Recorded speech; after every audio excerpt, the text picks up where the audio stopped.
La nomenclatura química es las reglas para escribir fórmulas y, más importante, para darles nombres. ¿Ok? Aquí es donde hay mucha diferencia entre el inglés y el español, por lo menos el español, el castellano de Europa. Las fórmulas las escribimos en un orden distinto en España, los nombres son un poco diferentes, así que voy a utilizar los nombres ingleses porque las clases que vosotros estáis tomando están en inglés. Si queréis saber cómo decirlo en español porque estás planeando volver a vuestro país o lo que sea, ir a Wysant y podemos hacerlo completamente en español. ¿Ok? Pero, como dije, esto es una colección de reglas para llamar, en general para llamar cosas. Esto es, por supuesto, química. Vamos a identificar las moléculas por un nombre y por una fórmula. Vamos a aprender a escribir voz. Vamos a aprender a trabajar con compuestos que pueden ser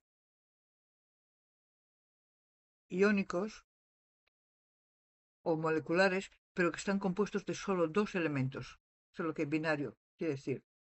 Hay algunos compuestos iónicos que tienen dos atómicos, esos iones poliatómicos, van a tener sus reglas particulares, y vamos a incluir los ácidos aquí también porque tienen reglas y, y vas a necesitar saber nombrar los ácidos. No vamos a hablar mucho de ácidos en este semestre, el próximo semestre, en Química 2, vamos a hablar un montón de ácidos, pero tienes que aprender a llamarlos. Esto es un resumen. Todo lo que vamos a explicar está aquí. No voy a leerlo esto, lo podéis leer vosotros. La razón por la que he puesto aquí es porque siempre digo a mis alumnos que si yo fuera ellos, yo imprimiría este papel. Porque vamos a discutir las reglas, pero cuando estás haciendo ejercicios, esto es una muy fácil. Ok, tengo el compuesto. Lo primero que quiero saber es iónico o covalente. Y tú tienes que saber cómo lo haces. Si es iónico, y entonces te va dirigiendo paso a paso cómo hacerlo. Pero esto hará un montón de sentido una vez que expliquemos las reglas. ¿Ok? Lo he puesto aquí para que sepa, por si quieres utilizarlo. Tienes que tener en cuenta con compuestos iónicos que tienen que ser neutros. Overall. Por supuesto están compuestos de iones y los iones tienen cargas, pero lo que está intentando decir es que el número de cargas positivas tiene que ser lo mismo que el número de cargas negativas. ¿Ok? So, como no puedes cambiar los iones, lo que tienes que hacer es cambiar el número de iones para que al final yo tenga el mismo número de positivos que negativas. Recuerda que no son fórmulas de moléculas porque son cristales, no moléculas. Pero si tienes aluminio plus 3 y oxígeno menos 2, necesitas tener dos aluminios. Si tú tienes dos aluminios plus 3, tienes 6 cargas positivas. Si tienes 3 oxígenos menos 2, tienes 6 cargas negativas. 6 positivas, 6 negativas es el mismo número. Esta molécula es neutra. ¿Okay? Mucha gente lo que hacen, lo escriben así, y probablemente habéis oído, pon este número aquí y este número aquí, y así es como acaban con el alumino 2, oxígeno 3. Esto funciona la mayoría de las veces. ¿Qué? Si te acuerdas de no poner el positivo o negativo. Pero si yo fuera tú, no importa cómo lo haces, voy a decir, ok, era más 3, eso son 6 positivas, este era menos 2, 6 negativas. Siempre revisar que tenéis el mismo número de cargas positivas y negativas. ¿Okay? Esto es un truco que mucha gente usa, como dije, funciona la mayoría de las veces. Cuando estás poniendo en el nombre, llamas el catión first, primero, ¿okay? Y luego el anión. Cuando tienes un catión monoatómico, porque no tiene los proatómicos todavía, lo único que usas el nombre del elemento. Si tienes sodio plus one, solo lo llamas sodio. ¿Okay? El anión vas a cambiar el final con el sufijo "-i". Si tenías chlorine, ahora es chloride. Y acordaros de que esto es distinto en español. Solo para daros un ejemplo, en español no lo llamarías clora, lo llamarías cloruro, y, y el orden sería el reverso. El sodium chloride en español sería cloruro de sodio, cambias el orden. Por eso me voy a limitar al inglés. ¿Okay? Si queréis hacerlo en español, este es un caso donde tienes que pedir por las clases particulares, pero recuerda que el examen que vas a tomar va a estar en inglés. Así que si no estás planeando volver a otro país, apréndelo en inglés. ¿Okay? Si tenemos un ion poliatómico, aquí guardas el nombre del ion. ¿Okay? Por ejemplo, tienes calcio y fosfato. Este tiene dos positivas, este tiene tres negativas, es similar a lo que hicimos antes, tienes que tener tres calcios, dos fosfatos, para tener seis positivas y seis negativas. Dos cosas que los alumnos hacen que se equivocan. Una, dije que cuando tienes un ion poliatómico no cambies el nombre, pero hay muchos alumnos que lo cambian y ponen phosphide o phosphatide. Phosphatide es un nombre que se han inventado, no existe. Phosphide, actually, is just phosphor. ¿Qué? Esto es fosfato. ¿Ok? So, este es incorrecto. Es fosfato de calcio. Calcium phosphate. Phosphate.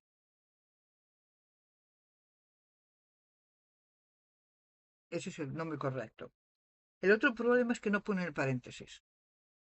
Si no pones el paréntesis, 3, PO, por 2, parece que hay 42 oxígenos. So, he tenido otros que ponen phosphate 4 y el 2 más pequeñito. Eso no existe, es algo que tú te has inventado.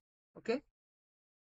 Y definitivamente no tienes 42 oxígenos. Poner el paréntesis te dice que lo que tienes 2 es el fosfato completo, el ion. ¿Okay? No, si tienes solo uno, lo hemos dicho muchas veces, los químicos no se molestan en poner uno. ¿Okay?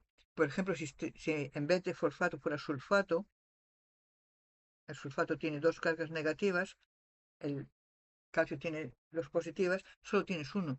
No tienes que poner un paréntesis, no tienes que poner un uno, lo puedes dejar así. Pero si tienes dos o más, pon un paréntesis, porque si no, nadie puede leer lo que quieres decir. ¿Sí? Tenéis algunos ejemplos de nombres para que os familiaricéis con los nombres. Notar otra vez que cuando tienes polyatomic ions, los nombres no cambian. ¿Qué pasa cuando tienes un metal que puede tener más de un ion? Ya dijimos que lo que haces, le das al ion el nombre del metal y en paréntesis con números romanos la carga. Por supuesto, no vas a cambiar el nombre porque ese metal está al principio. ¿Qué pasa si te doy? Vamos a ver, no tengo un ejemplo, pero imagínate que pongo.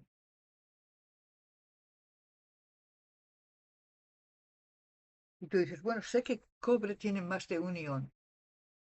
Hay cobre 1 y cobre 2. ¿Cómo sé? No. ¿Cuál tengo? ¿Cuál tengo aquí? ¿Es cobre 1 o cobre 2? Bueno, sabes que el cloro tiene una carga negativa y tenemos dos. Tienes dos cargas negativas. Eso quiere decir que el cobre tiene que tener dos cargas positivas para tener el mismo número de cargas. Este va a ser, bueno, voy a ponerlo en inglés, copper 2 chloride. Si tuvieras este, es una negativa, una positiva, sería copper 1 chloride. Así que siempre Si no sabes qué carga tiene el ion, lo puedes deducir de la fórmula. Algo que no mencionamos antes, pero es parte de los compuestos iónicos, son los hidratos. Algunos compuestos iónicos contienen moléculas de agua. No es parte de la molécula, están enlazadas, pero no es un enlace iónico ni covalente, es un enlace muy débil, porque si lo calientas un poquitín el agua se evapora. ¿Okay? Cuando no tienen agua, se llama anhydro. Pero cuando tienes un hidrato, ¿cómo lo llamas?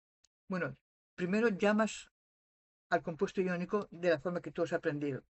Y entonces añades la palabra hydrate o hidrato con un prefijo que te dice cuántas aguas. Por ejemplo, en este ejemplo here hay 5 aguas, va a ser pentahydrate. Este tiene una molécula de agua, monohydrate.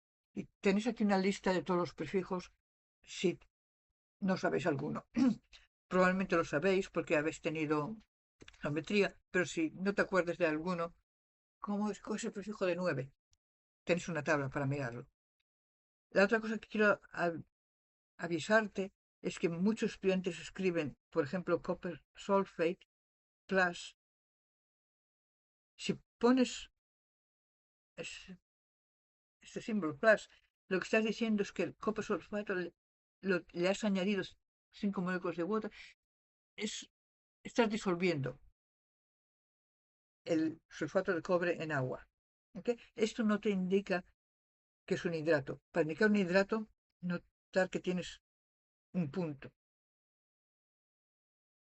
Este punto aquí está indicándote que estas moléculas de agua están unidas, están enlazadas al copper sulfate. ¿Okay? Por favor, no pongas un más porque nadie sabrá lo que estás intentando decir. Cuando tenemos compuestos moleculares binarios, es muy fácil. No tienes que preocuparte de cargas, pero eso te permite que muchas veces algunos átomos se combinen en más de una proporción. El nombre tiene que indicar en qué proporción. Por ejemplo, todo el mundo sabe carbon monoxide y carbon dioxide. ¿Qué? Son dos moléculas muy distintas. Carbon dioxide es un producto de tu respiración, es normal. Carbon monoxide te mata. Si tenés un brasero, yo me acuerdo, mi abuela tenía un brasero en su casa y un día la encontramos inconsciente. Tuvimos suerte que sobrevivió, pero carbon monoxide te puede matar. ¿Cómo escribimos una fórmula para compuestos moleculares? En los iónicos dijimos, ponemos el metal primero. Bueno, el problema es que no tenemos un metal, aquí son dos no metales. Vamos a coger el que tiene más carácter metálico, lo ponemos primero, a la izquierda. Y os recuerdo, porque lo hemos visto, que eso quiere decir que está más a la izquierda en la tabla periódica o más hacia abajo. ¿Okay? El que sea menos metálico es el segundo. El primero no cambias el nombre, el segundo pones I otra vez. Pues hablamos de carbon monoxide, not oxygen, but oxide, carbon dioxide. Pones prefijos indicando cuántos hay. Y son los mismos prefijos que vimos para los hidratos. ¿Okay? Cuando tienes uno, es carbon monoxide, indicando que tienes un oxígeno, carbon dioxide tiene dos. La única diferencia es que dices, bueno, ¿por qué no lo llamamos monocarbon monoxide, monocarbon dioxide? Porque los químicos son vagos. Y decidieron que cuando el primer elemento había solo uno, no van a molestarse en decir mono. Si tú dices mono, todo el mundo va a entender lo que quieres decir, pero te van a mirar a decir, ¿dónde aprendiste tu química? Pero entienden lo que quieres decir. ¿Ok?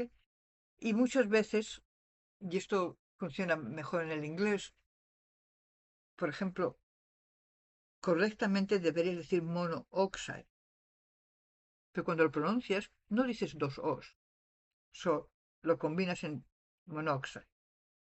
Si tuvieras 4, por ejemplo, tetraoxide, si lo dices un poco rápido, tetraoxide, suena como tetroxide.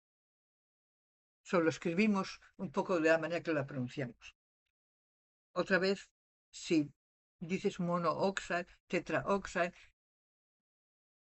si lo escribes la gente va a decir, bueno, entiendo lo que quieres decir. Si lo estás diciendo, nadie va a oír la diferencia, así que no importa.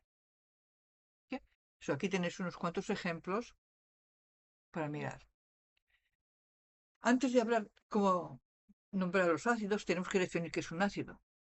¿Ok? Y los ácidos es una de las moléculas que hay una tremenda diferencia en español y en inglés.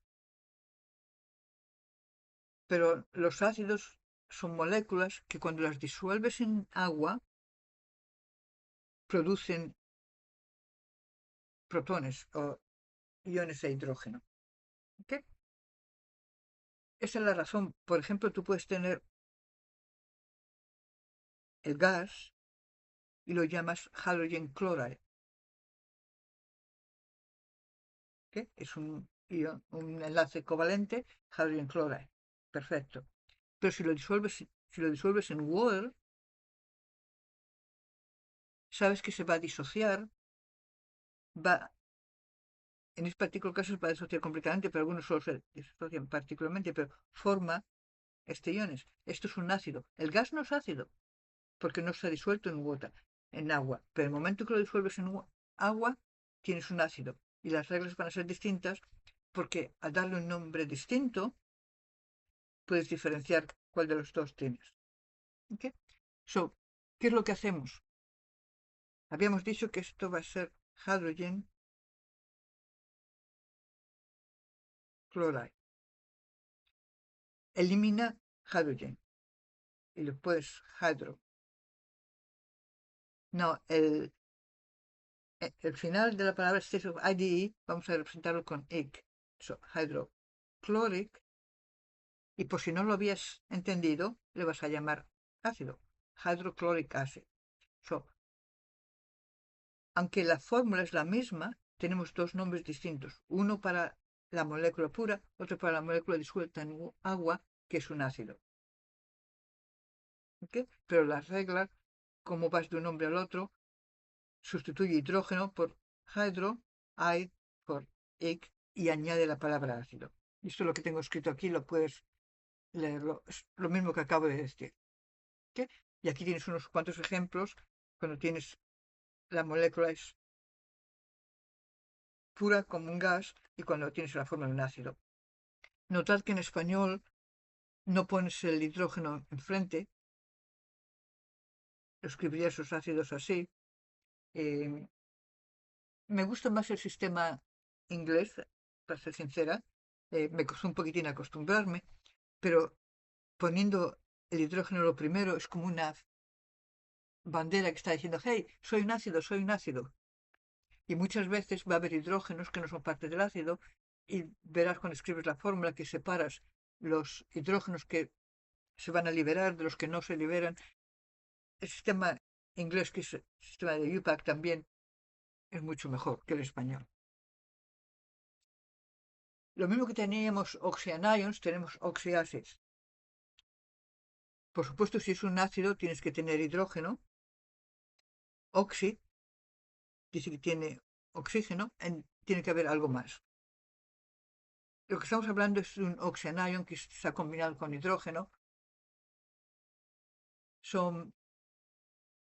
Acuérdate, por ejemplo, del sulfato, sulfate. Puedes añadir dos hidrógenos. H2SO4. Este es el ácido.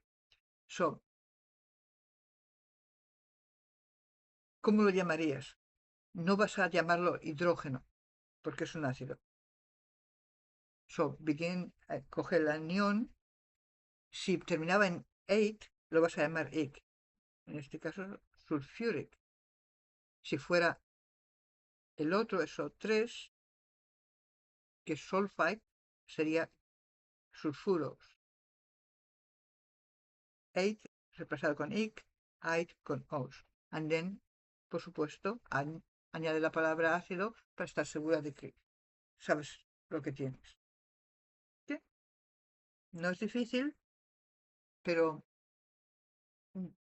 escribir fórmulas y dar nombres sería un caso donde tienes que practicar. Al principio es una buena idea si tenéis eso que os enseñé al principio que era un sumario, pero en el examen no vas a poder usarlo. La única manera que lo vas a aprender es practicar, practicar, practicar. ¿Qué? Aquí tenéis unos cuantos nombres para ver, pero si queréis practicar, si queréis las hojas que preparé para mis alumnos, ya sabéis lo que tenéis que hacer. Go to Wysant. Si eres uno de mis alumnos, te daré las hojas de práctica. ¿Y cómo vas a Wysant? There's un link en la descripción del vídeo. Vas a tener, te lo prometo, no importa quién es el instructor, preguntas donde te hacen escribir una fórmula o poner nombre en una fórmula. Tengo unas páginas donde tienes que escribir fórmulas y dar nombres. Combino iónicos y moleculares. Lo he utilizado muchos años. Es lo más justo donde no ponemos énfasis en un tipo de particular y cuando llega el examen dices, oh, nunca hice uno de este tipo. Te aseguro que vas a tener ejemplos de cada tipo. Todo lo que tienes que hacer es ir a Wysant y te mandaré la copia.